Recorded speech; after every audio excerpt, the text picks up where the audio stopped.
We are actually in transition. Is it on? Yeah. Am I on? Yeah. Okay. Yeah, it's on. Thank you. We're in transition.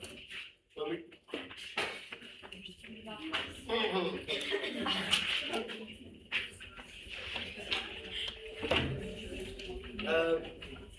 Sefer Bereshit is essentially a book about individuals. And we learned about Abraham, Yitzchak, Yaakov, before that Noah, before that Adam and Chava. Very special individuals, very unique individuals. If the book was to end there, the whole of the Chumash was to end there, it wouldn't help us enormously, because we're not individuals of the same caliber of the people that we saw, Abraham, Yitzchak, Yaakov, Sarah, Rivka, Rachel, Leah. We're not those types of individuals. And the transition here is to turn from great individuals to a people. Sefer Shemot is a book about a people, our people, the creation of our people, the trials and tribulations of our people, the receiving of the Torah, but not just the receiving of the Torah on a one-off event at Har Sinai, but the receiving of the Torah that will be turned into a reality, which is a moving, dynamic Torah, which is the Mishkan. And therefore, even though at the beginning of this Sefer, the Ramban will tell us that the book is about Galut and Geula, the Geula doesn't end at Har Sinai with Yitro Mishpatim. It can only end when it's transformed into a moving, dynamic Torah that will take us for generations, which is a Mishkan. There is no holiness to Har Sinai. If we were able today to identify Har Sinai, we could play basketball or a sport that they told me they play in America, softball, or hockey. We could play up there. We could do whatever we want up there, really. It doesn't matter. There's no holiness to Har Sinai. All of the holiness of Har Sinai moves into the Mishkan. And the Mishkan moves on until it becomes a Mikdash, a dynamic Torah. And if you understand that, which we're not going to discuss today, if you understand that, you also understand what Chorban is. You understand what the destruction is of a Mishkan, what Chorban means, when there's no dynamic Torah, when there's no movement, growth in Torah, because you don't have, or we have been in a situation almost for 2,000 years of just staying and holding our ground. And the difference between Chorban and Geula is a dynamic religion which is moving forward and not just holding ground. But today I want to speak about the leader, another individual, but the leader who's going to lead that transition of individuals into a people, into a nation, but not really about the leader, really about us. So let's have a look at Perek Gimel. Moshe, by the way, is almost the only leader in Torah that we have a very, very detailed background about his early days. We're missing a lot of years. You understand that when he runs away from Egypt until he comes back, we don't know how old he was when he ran away. I like to assume that he was about 20 years old. He didn't come back till he was 80. The period that he spent in Midian or wandering was somewhere between 40 and 60 years. So a long time that he was away from Egypt before he came back. We have a lot of detail about this leader and how he became a leader in the early years. We have no detail about Avram. We have midrashic stories about Avram, about smashing idols, and about Or Kasdim. We have no real detail about most of the events of Yaakov's early life, except for the firstborn and then dressing up as his brother. But no real details, and nothing about Yitzchak at all. But most of our Parshanim say that he was 37 at the Akedah. Ibn Ezra says maybe he was 14 or 15. But that's all we have about Yitzchak in his early days. But Moshe, we have a lot about him in his early days. And I think there's a lot to learn for us. Not about leadership, about that question that I titled the Shiur, who am I? So let's just have a look at it's not the beginning. The background, as you know, there is a recurring theme in Moshe Rabbeinu, just so you be aware. If I was to define Moshe Rabbeinu in his early days, I would call him a human rights activist. He is a human rights activist. There's a common theme that we see with Moshe Rabbeinu in his early years. We see, number one, that he goes out and sees people suffering and he feels about them, even though he's not really one of those people. We see that he sees an Egyptian beating a Jew and he kills the Egyptian. We see that when Yitro's daughters have a problem, he gets involved again. The common theme is that he cannot stand by and watch injustice. He cannot stand by and watch bad things happening to people. Once again, the Torah shows us that the foundation ground of a human being, according to Judaism, is goodness. And as I pointed out in the last year that I gave today, the previous year, there's only one criteria for shidduch in all of the Torah. And it's not shiny black shoes. And it's not black clothes.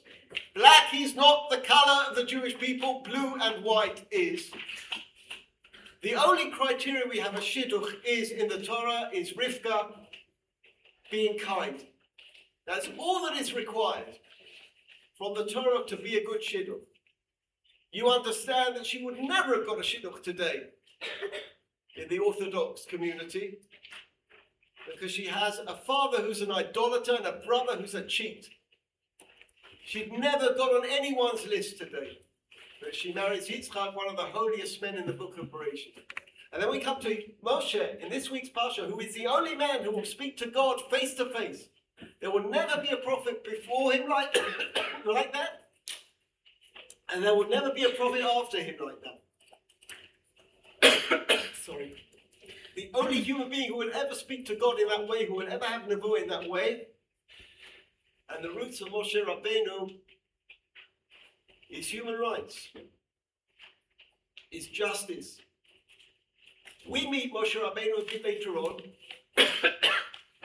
Moshe, היה רועה צאן יתרו, he is a shepherd, וינהג את הצאן אחר המדבר, and he's in the midbar. Just follow me, I'm reading the psukim. I can't even blame America for my sickness. I was sick before I left. I came back sick. Begins and ends with sickness. I did miss school. He's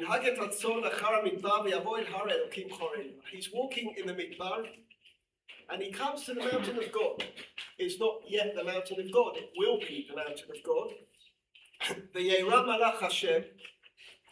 And he sees an angel of God inside the snare.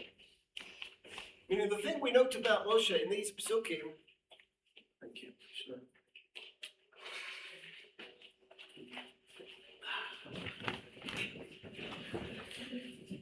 I didn't see Shoshi because she went very quickly.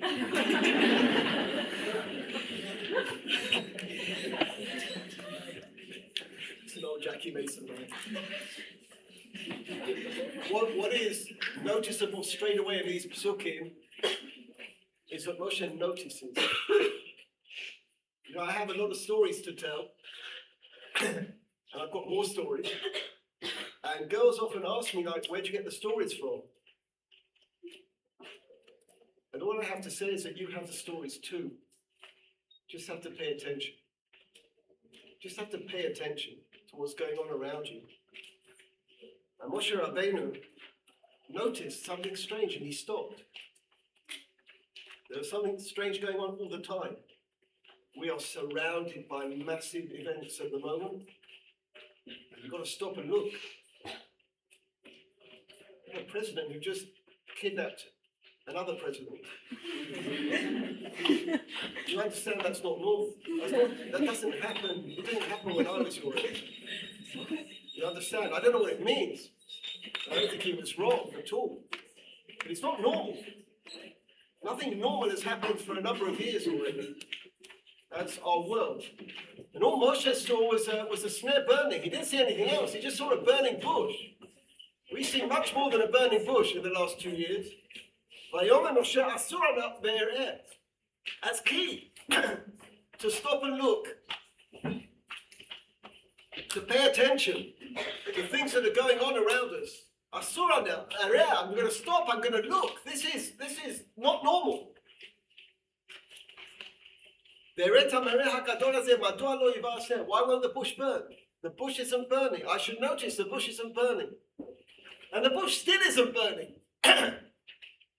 This bush, our bush, which they keep trying to burn, is still not burning. However many threats they make.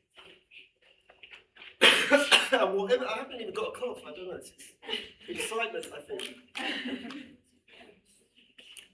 And God saw that he stopped to look. He cried up, and then God called to him. You understand? God called to him because he stopped to look.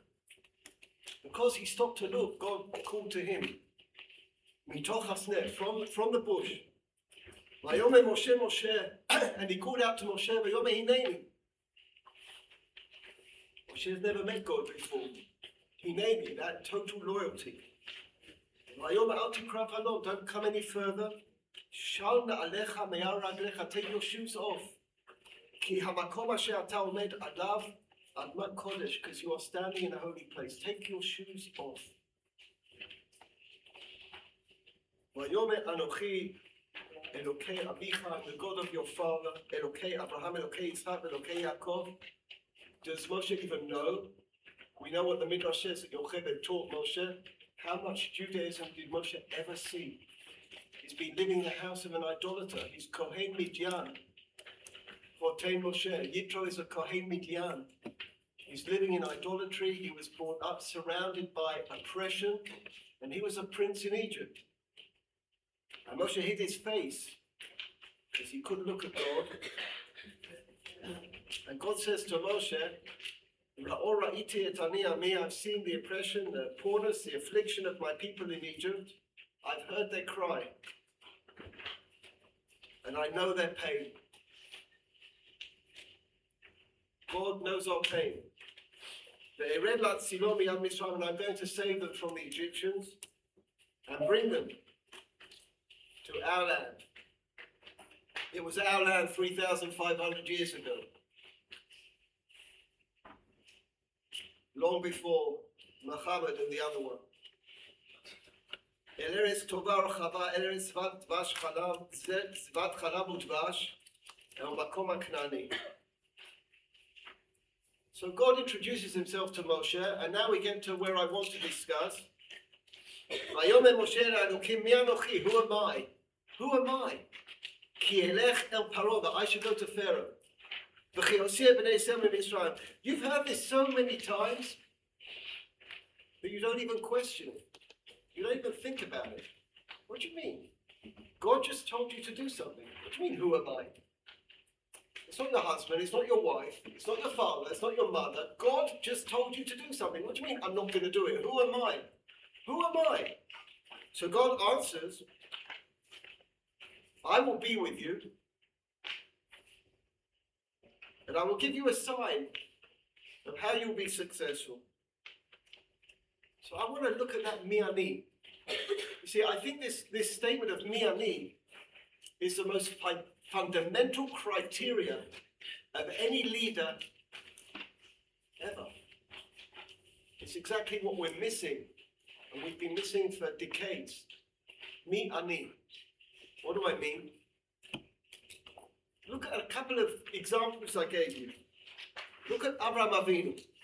Abraham Avinu is talking to God.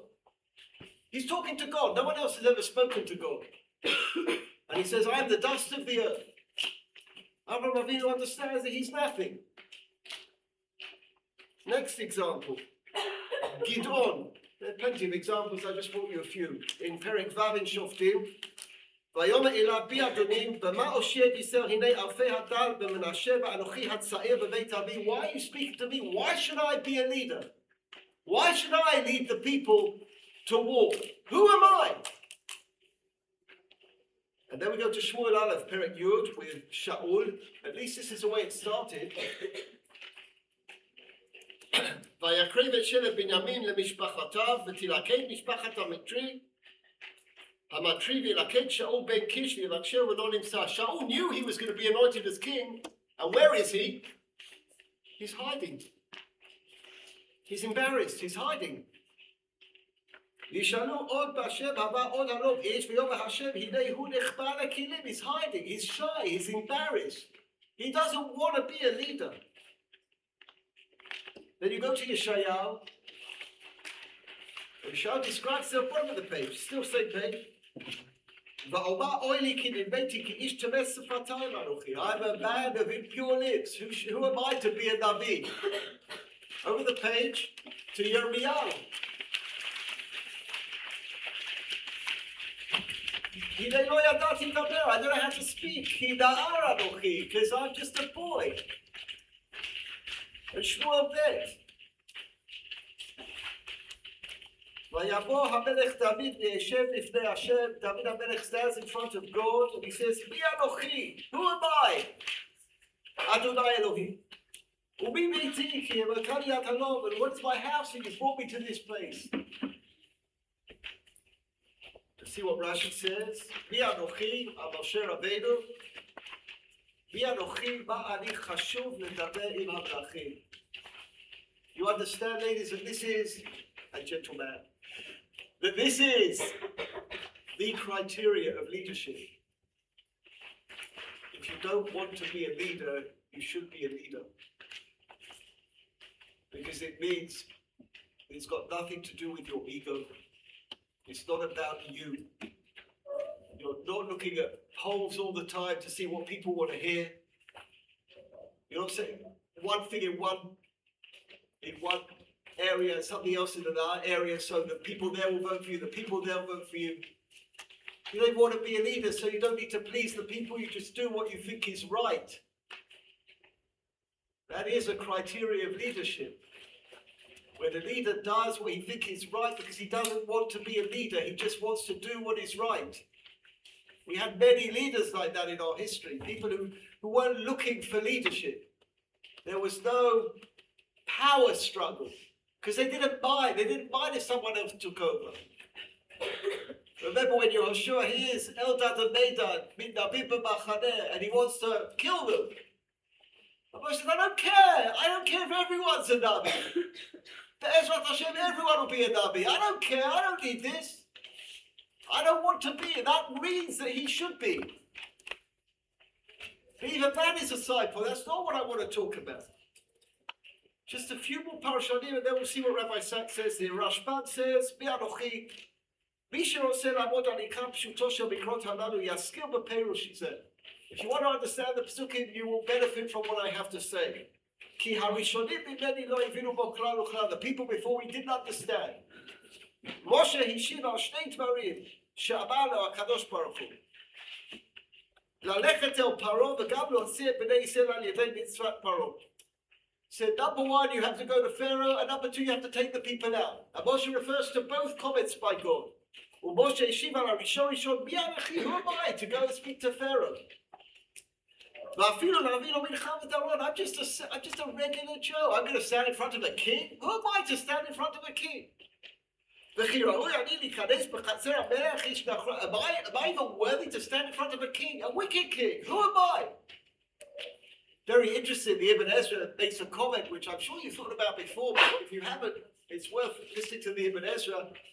The Ibn Ezra asks a question, what was so special about Moshe that he was sent to speak to Pharaoh? But he doesn't ask the question there, he asks the question by Kriyat Yamsuf. If you work out the amount of Jews that came out of Egypt, and I do it easily because my math isn't so great, 600,000 men between the ages of 20 and 60. If there were as many women, that's 1,200,000. If there were as many people who were older and younger, you're talking about over 2.5 million Jews came out of Egypt. That's just basic math. How many soldiers of Pharaoh were chasing the Jews at Yam Suf? 600. Ibn Ezra asked a question. 2.5 million people just walk towards 600 people. They will just trample them. There might be a few casualties. It's Stalingrad, right?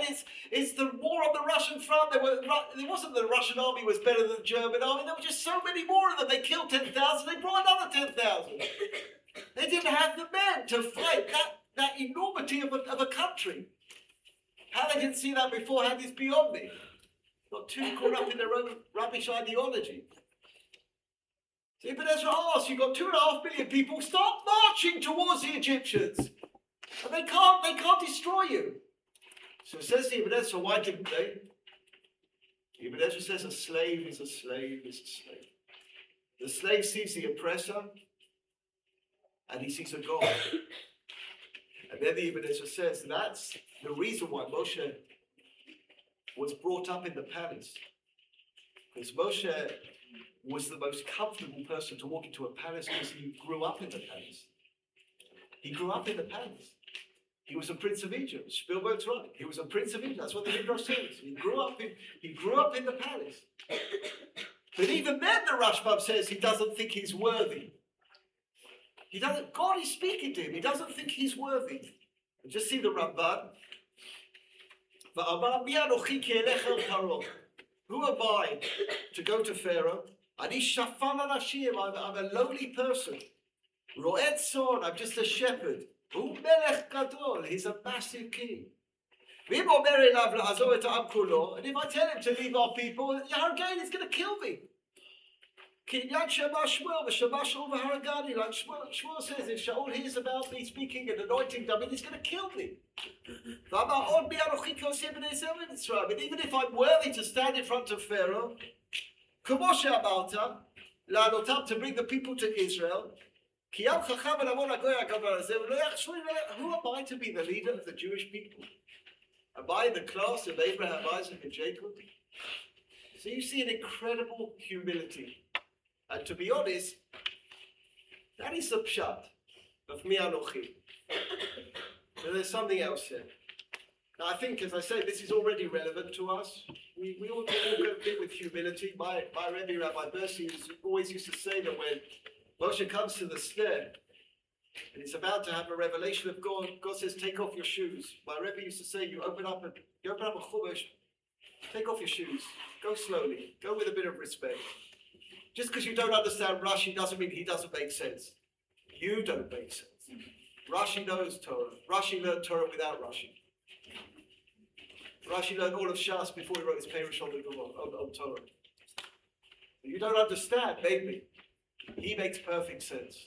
Bit of humility. You don't just stampede into Torah like you know everything when you don't even know how to read the text properly. All of us. The humility. Humility is very, very important. Even when you have success. Always important. I know that there are certain, certain fashions that people make fun of. When I was young and I wasn't so frum, and I was surrounded by frum people in school, they used to say things very quickly. They said them all the time. I didn't even know what they were saying. I just copied what they said. So they used to say, yes, Hashem, yes, Hashem, yes, Hashem. I didn't know what they were saying. I just say, yes, Hashem, yes, Hashem, yes, Hashem. I say, shkoy, shkoy, shkoy, shkoy. Do you know what the original words of shkoy are? Yashar kochacha. What to do with shkoy? Shkoy, shkoy, yes, Hashem, yes, Hashem, yes, Hashem. Yes, yes, yes, yes. So I just copied them. I just say the same thing until someone asks you what you say. I say, I'm saying yes. You say yes, Hashem too. You know, in the Birkat Kohanim. So after each bracha, you say Bizchut Abraham. Bizchut Yitzchak. So I was once with somebody who knew about as much as I did, and he didn't know that you were saying Bizchut. So he used to say Besukas. Besukkos, after each bracha, besukkos. Like, Yerech Hashem besukkos. Yeah, Hashem besukkos. Nothing on Pesach, just sukkos. So we hear words and they become a bit representative of a certain type of person, and we make fun of them.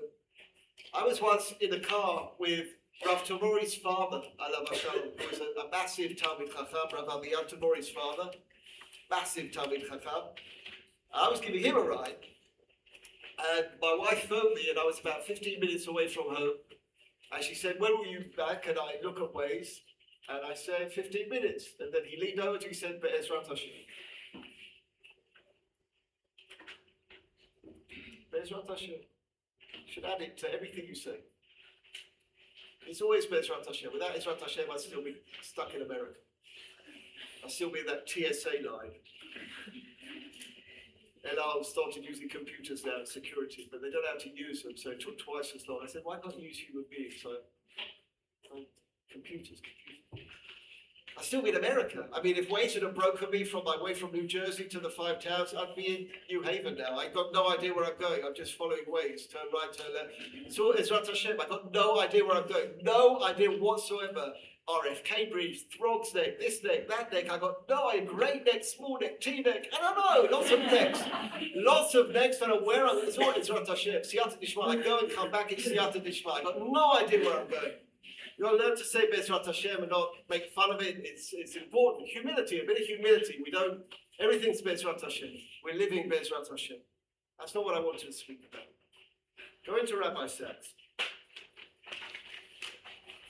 So he starts with one point and then goes on to the main point that I want to address, which very much resonates with me, and Rabbi Sachs resonated with me. השאלה השנייה שמשה שאל את השם בסנף הייתה השאלה מי אתה? First he asked God, who are you? Who are you? הנה אנוכי בא בני ישראל ואמרתי להם אלוהי אבותיכם שלך. I'm going to tell the people that God sent me. What do I tell them? Who's God? What's your name? What do I say? ואמרו לי מה שמו. They'll say, what's his name? מה אומר עליהם? What do I say to them? תשובתו של השם אהיה אשר אהיה. So God's answer, which we could spend years on, is I will be who I will be. היא בעלת חשיבות תיאולוגית רבה. It's a massive theological comment. I will be who I will be. וראויה לדיון נרחב בפני עצמן. It's worthy of a discussion on its own right. תוכלו למצוא דיון כזה פרק שלישי בספרי השותפות הגדולה. So he's written another book, right? The Great Partnership, and you'll find that I've dealt with that question, who is God, what is God's name, in that book. כאן נאמר בתמצית, here I will say briefly, כי פירושה הוא שהשם הוא אל המתערב בהיסטוריה ובמהלך המציאות. The God is a God, we just spoke about in eternity, who's involved in the world and will influence history. That's what we will see. מי אתה, but who are you, is the שאלה שנייה, is the second question. Please listen carefully. This is what we're doing here. מה הראשונה? What's the first question? השאלה הראשונה שמשה שאל את השם, before he asks, who are you? Before you go searching about who is God, it's the question, who am I? A question we should ask ourselves every single day. Who am I? And Rabbi Sachs isn't going to discuss this from a humility angle at all. מי אנוכי כי אליכם פרעה וכי יוציא את בני ישראל ממצרים. במבט שטחי, if you look at this superficially, משמעות השאלות נראה פשוטה, it seems פשוט, what we've already discussed. תחילה שואל טוען משה שאין ראוי לשליחות הגורלית. He said, I'm not worthy of the shlichut that you're giving me. It's too big for me. Who am I? מי אנוכי כי אלך? ואז הוא מתעניין איך יוכל למלא אותו בסכנה. How can I do this? How can I be successful? These are the shitot that we've already seen, the psukim that we've seen, the Rashbam, the Rambam. מה אומר לפני ישראל? What am I going to say? אם שאל אותי, מי שלח אותי? השם עונה לשאלה השנייה. So God answers the second question.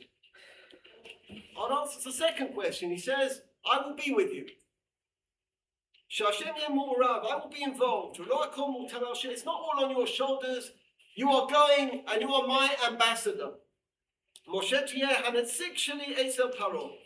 But what about the first question? Who am I? Hashem lo ana. God does not answer the question, who am I? It could be that Moshe answers his question with his own actions. The Tanakh kulo, in the entire Tanakh, אנשים מתגלים קרויים ביותר הם אלה הטוענים שאין אמורים. In the entire Tanakh and in the world, the people who are the most worthy, the people who think they aren't. הנביא ישעיהו נבחר מפני חזון הקדושה וקורא כי איש טמא שפתיים אנוכי. We saw that. Yeshayahu says, I'm a man of impure lips. הנביא ירמיהו נרתע בהקדשו. We saw that too. הנה לא ידעתי כי נער אנוכי, I'm only a lad. David says, מי אנוכי? יונה tries to run away, ניסה לברוח מהשליחות שהשם הטיל עליו. על פי פירוש הרשב"ם, גם יעקב אבינו ניסה להימלט מהמפגש הגורלי עם עשיו. The Rashbam says that Yaakov tried to run away. It's a scary interpretation we don't talk about so much. When he met the angel, he was trying to run away from the whole confrontation with Esau. It's a very problematic interpretation. גיבורי המקרא אינם גיבורים מיתולוגיים. Our heroes are not mythological heroes. אין אלא אנשים אחוזי תחושת ייעוד הנחושים מאוד משחר נעוריהם להבקיע אל היכל העתידה. They're not people with massive ambition to break through and get to the highest level of every strata in society. אלא הם מה שהיוונים כינו מגלופוסטיקיה. They're not megalomaniacs. תחושה ברורה של ערך עצמי. They don't think so much of themselves. הרגשת עליונות המחנפת את בעליה בחינניות כלילה. גיבורי המקרא, our heroes, the heroes of our people, לא נולדו עם כפית זהב בפה, did not grow with a gold teaspoon in their mouth. הם לא נולדו לשלוט, they weren't born to lead. הם פקפקו בעצמם, they were always looking at themselves, checking on themselves, questioning themselves, and in their abilities. לפעמים אפילו עמדו לוותר, on many occasions they almost wanted to quit what they were doing. Moshe, Eliyahu, Yirmiyahu, Yonah, הגיעו כולם אל תחתית התהום הייאוש. They all reached the levels of despair that none of us have ever reached. ושאלו נפשם למות, and they wanted to die. They reached such a level of despair. הם נעשו לגיבורי המוסר שלנו. They are our ethical leaders. They have set the level at such a level. הייתה להם מלאכה לעשותה, אלוהים אמר להם כן, והם עשו. They were told what to do and they did it. But what is בתוך השאלה מי אנוכי?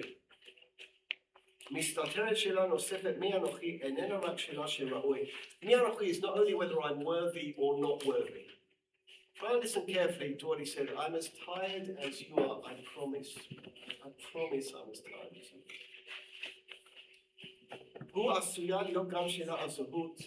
Me ani is a question of identity. Now follow him carefully. Levado mul asneh bahar Horeb. Moshe is standing in front of the burning bush.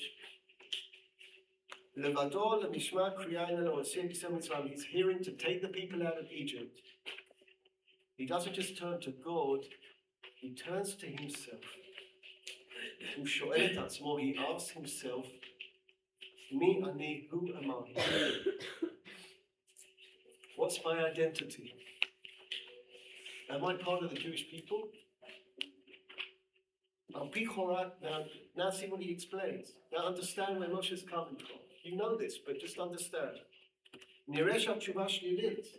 If you look at his CV, he's not part of the Jewish people.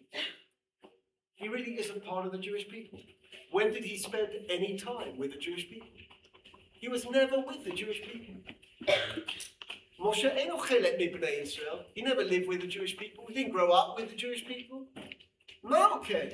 Yesh shtei tshuvot. So what is he? There are two possible answers. Harishona Moshe hu nasich Mitzrayim. The first is he's a prince of Egypt. He grew up as a prince. According to the Midrash, he fought wars for Egypt. He was the chief of staff in the wars against Ethiopia. But Paro himself, he was adopted when he was a baby. He was 3 months old. He was adopted. He grew up in a palace. He was dressed as an Egyptian.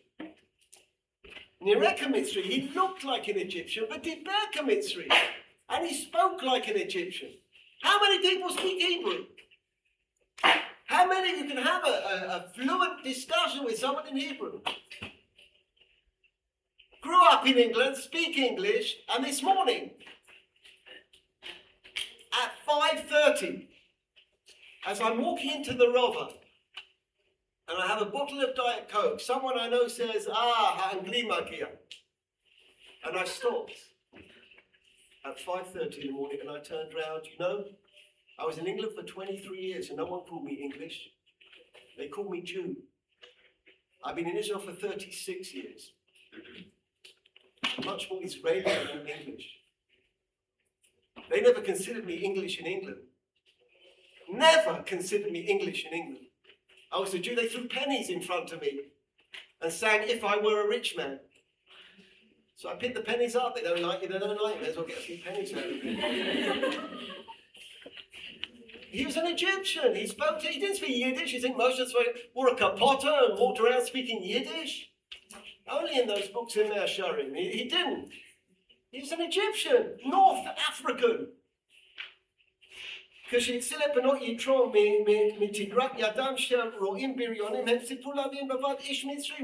saved Yitro's daughters, how did they describe him? An Egyptian man saved us. Not a Yid, not a Chassid, not a Litvak. An Egyptian man saved us. That's what he looked like, and that's what they thought. Afilu Shmo Moshe, Nitolo Bidei Baparo. Even his name is an Egyptian name. Baparo gave him his name. It's a Matthew, an Andrew, a Paul. Moshe is an Egyptian name. She gave him the name. It's not Yankov. Zil Kanare Shem Mitzri. Kanare is an Egyptian name. She doesn't have any Jewish background, and she named him. Perushoba Mitzrit Atika Yeled. And only Rabbi Sachs could tell us this. In ancient Egyptian, Moshe means child. You can rely on Rabbi Sachs, but that's what he says. In ancient Egypt, the Moshe means child. What the Torah says he was drawn out of the water. So the first answer is Moshe is an Egyptian.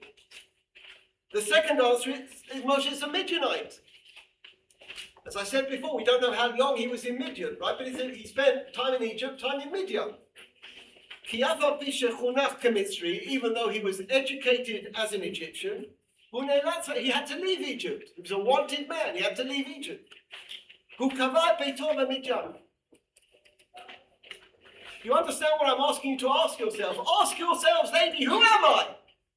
Are you English? Are you American? Are you African? Are you Australian? Are you Canadian? Are you Jewish? Can you be both? Are you both? If you're both, which is first? Are you an American Jew or a Jewish American? Ask yourself the question. Is he a Midianite? Is he an Egyptian? He marries a Midianite woman. Sipporah wasn't a Jewish name either. It might be a Jewish name now. It wasn't a Jewish name then. And she's a child of an idolater. And he decided to live there. And he was going to be a shepherd there. He was going to live in Midian. So we have Egypt and we have Midian. We forget he was there for years. He was there. He didn't go back till he was 80. He was there for years. He left Egypt as a young man. He spoke to Pharaoh. He was 80 years old. So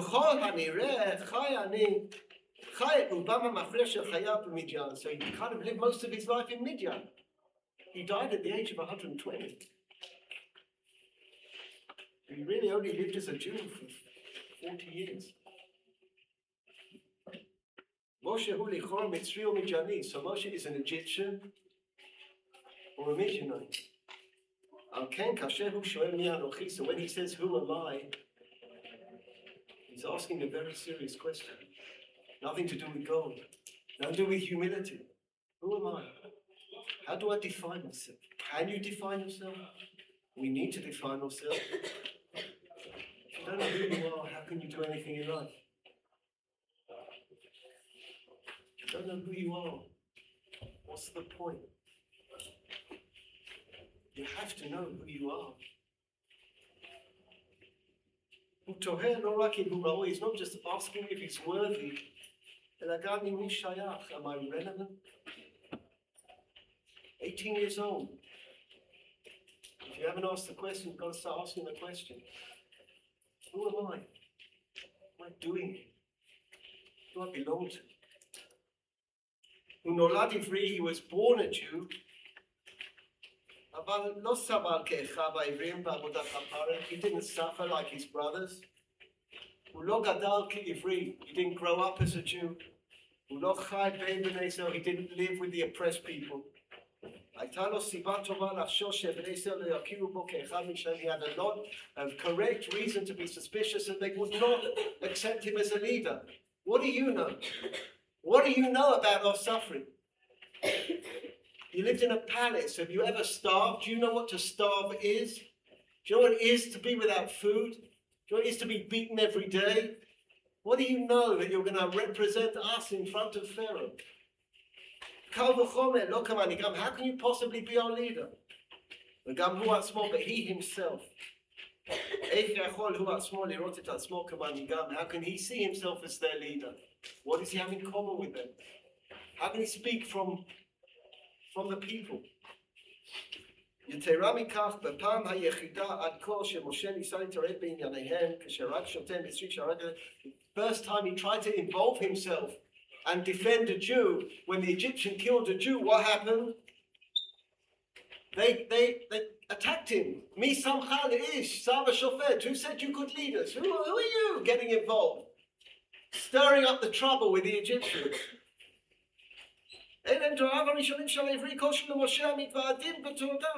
That's the thank you he gets. It's a good question, no? Mi anochi. Sometimes, when we don't define it for ourselves, other people define us. And you don't know that you're a Jew, other people remind you that you're a Jew. There's plenty of people in the Western world who never themselves ask the question, and over the last 2 years they've been told exactly who they are. There are plenty of people in the Second World War who didn't know they were Jewish until they were told they were Jewish and died because they were Jewish. And this is the friction. Mi anochi. You cannot lead the people, and you cannot go through that process with people unless you've been through it yourself. Isn't it interesting how Moshe leaves Egypt and walks through the Midbar for at least 40 years until he gets to Sinai and God appears to him? Isn't it interesting that the leader follows a process and the people will ultimately follow themselves? They'll get to Har Sinai much quicker than he got to. And now I have to show you something incredible. Turn over the page.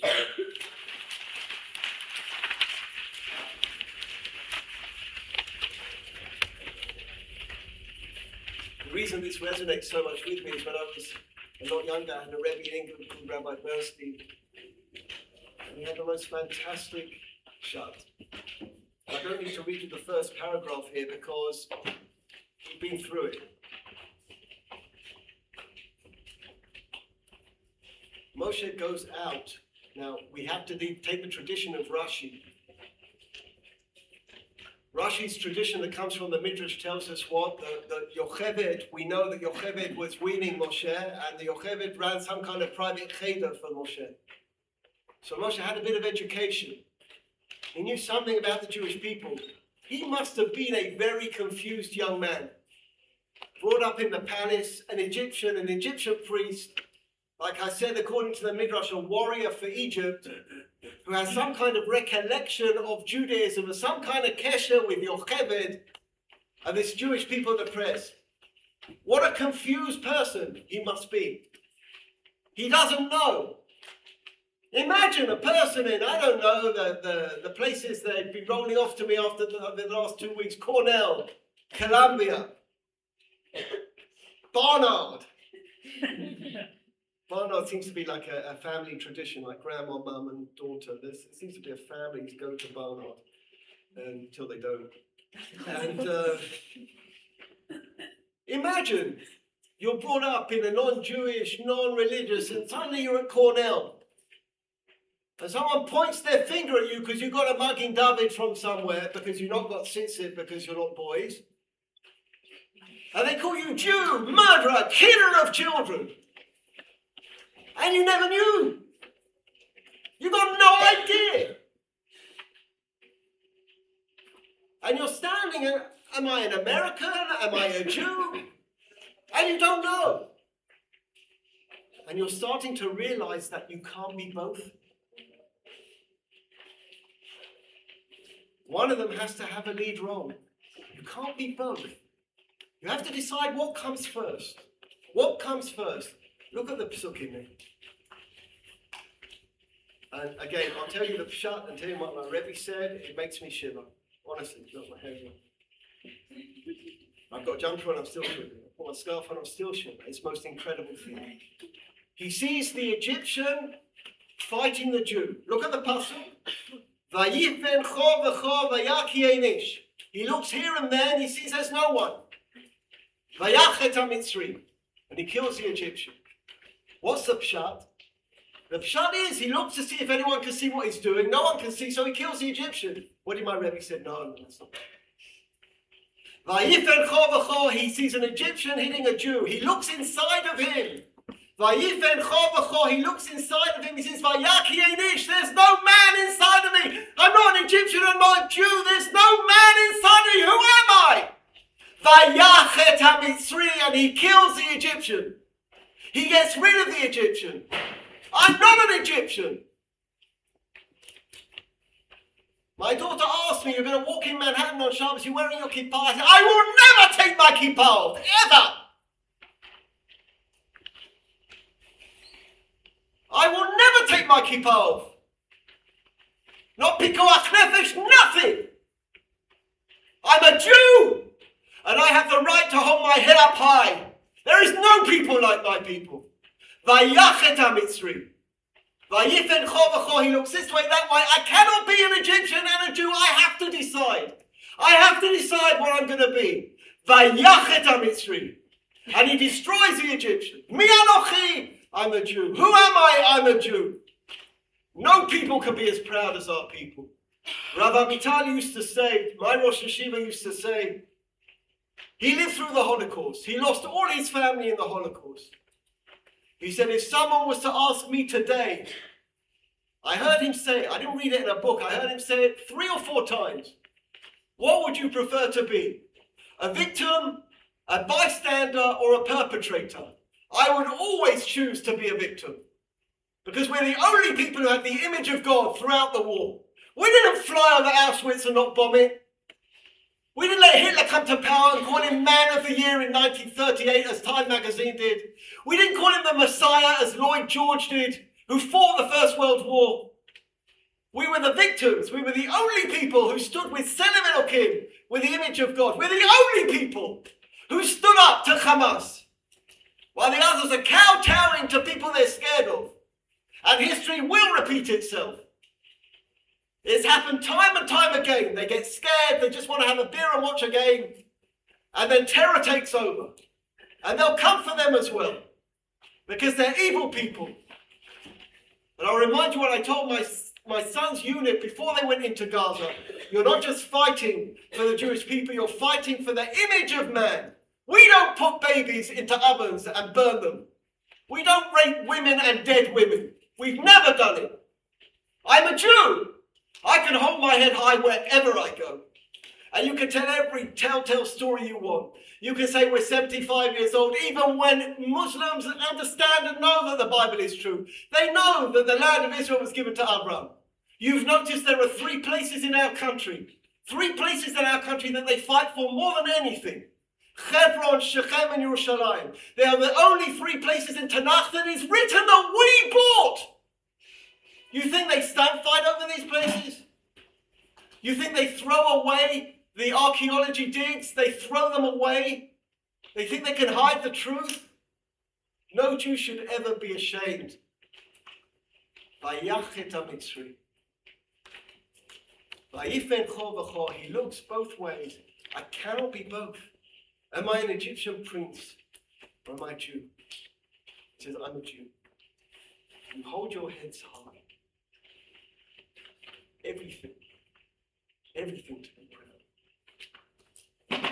I'm so happy that my reality is such. I have a song that I sometimes teach in Poland, that my favorite place in America is check-in at JFK. And I was very clear on last Wednesday night to take a photo and check it. I had plenty of time to take photos. I could have made a 3-hour film. I'm so pleased that my reality is, I'm not a very happy person, but you will never see someone smiling like you see me smiling in my seat in El Al before we take off. It's just such a wonderful thing to have a country and to have a people. But the most important thing is you have to find is an identity. You have to ask yourself a question. Who am I?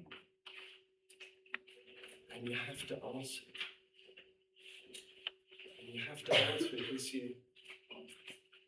You need to know who you are before you go out there, wherever you go, or whatever you do. Never to be, I'll tell you one story, for 2 minutes.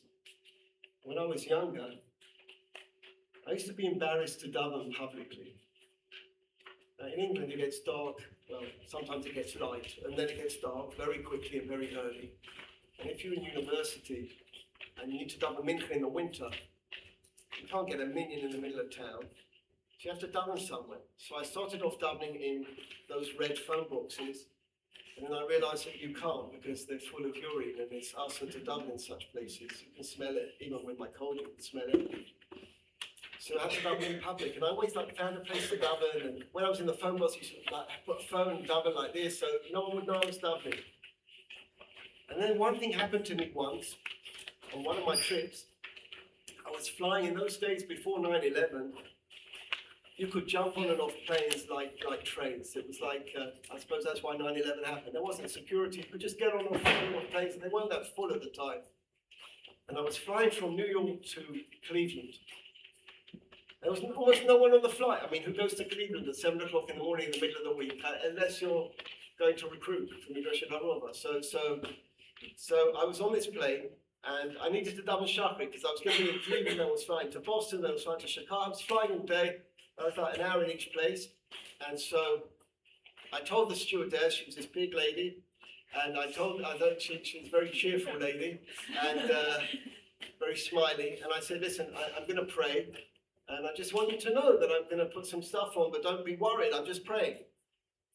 And she was, Afro-American, very happy, and she was about to sing about it. And she said, oh, that's great. Do what you want, man. And I said, okay, man, thank you. And so I started davening on the plane. There was no one really there. So I kind of got into my davening. There was no rush. It's like an hour flight, and I had nothing to do. And they know this LL thing of just putting on the safety belt to keep you sitting. LL just put on the safety signs all the time so the Jews won't walk around. Stop walking around. And so I was davening, I was getting into it. I put my tallis on my head and I started davening. I thought, I really got into it. I forgot where I was. And I finished davening. This could only happen in America. It would never happen in England. And she comes up to me crying. She's crying, the stewardess. And even though I'm an English cynic, I couldn't but be emotional. And she said, that was beautiful. That's what she said. And then the other steward came up to me and said, if you ever want to do this on a flight again, please do. I said, right, yeah, I'm going to go to Cleveland every day. But it was just, and from that moment onwards, quite a while ago, 20 years ago, I dabble wherever with my talents, I look like a weirdo anywhere. I got these strings hanging out, and I got a beard, whatever. I look strange anyway. So I have a black box on my head. Well, what? They were flown to California. They got lots of things on their head. So they wear lots of funny things on the way to California. I saw a man with a nose once coming out his forehead on the flight to California. I said, so I look a bit different as well. And ever since then, there's absolutely no reason. We should double whatever we want to double, and dress the way we want to dress, and be who we want to be. Ladies, it's Aleph base. Wherever you have to go, and I know you're moving your chairs because at 6:31 we turn into pumpkins, but there has to be a goal. Who am I? Write that question and try and answer the question. It's critical. Nice to see you. Hello, I was so confused. Yeah, I know that's my favorite. I was thinking the whole time. Guys, you understand? I was literally praying this was the one that the second when I looked at